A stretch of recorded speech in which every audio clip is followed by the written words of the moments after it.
day, ma'am. Today, I will discussing the energy sources in Zamboanga City, including kung paano nagge-generate yung mga kuryente at kung paano ito dinidistribute at ano yung mga challenges ng power system ng Zamboanga City.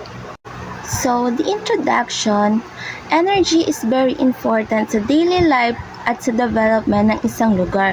Sa Zamboanga City kasi, ang electricity supply ay galing sa combination ng local power generations at power mula sa Mindanao grid.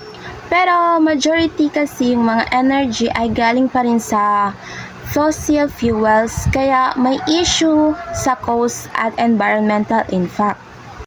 So first is primary energy sources. So unahin natin yung main energy sources ng city. First is yung pinaka main sources, yung diesel at saka bunker fuels na pinoproduce ng WMPC or Mindanao Power Corporations. So may capacity dyan is around 100 to 112 megawatts. And ginagamit din sila bilang reliable and flexible sources sa kuryente. So, ibig sabihin, kahit biglang tumataas yung mga demand, kaya nilang mag-supply agad.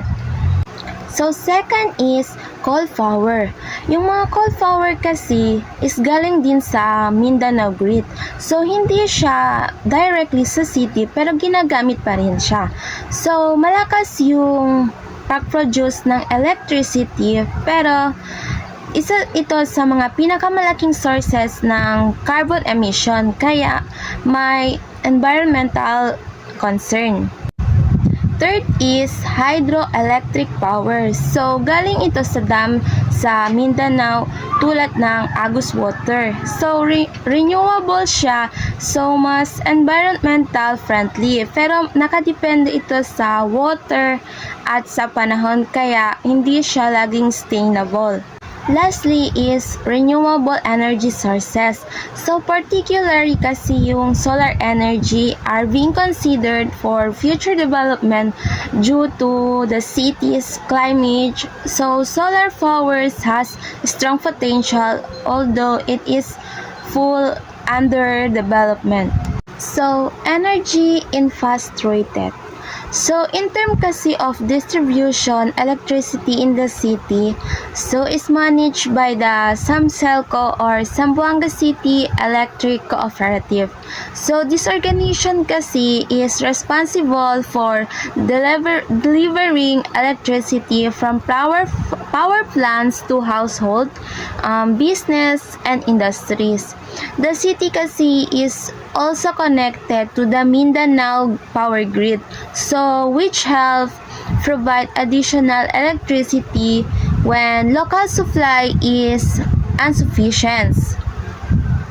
So, may mga challenge kasi is despite having multiple energy sources in Zamboanga City faces several changes.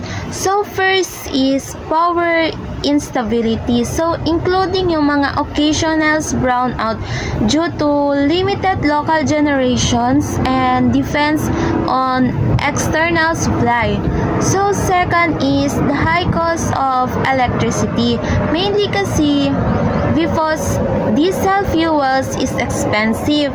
Then yung third is environmental concern. So, since fossil fuels contribute to pollution and climate change. So, is future directions. So, to address the issues, the city kasi is promoting renewable energy development. So, improving kasi yung mga energy policies. So, effort includes increasing investment. So, from the solar power kasi is improving efficiencies and reducing reliance or fuels. So, this step kasi is aimed to create more sustainable and reliable and cost-effective energy system in the future.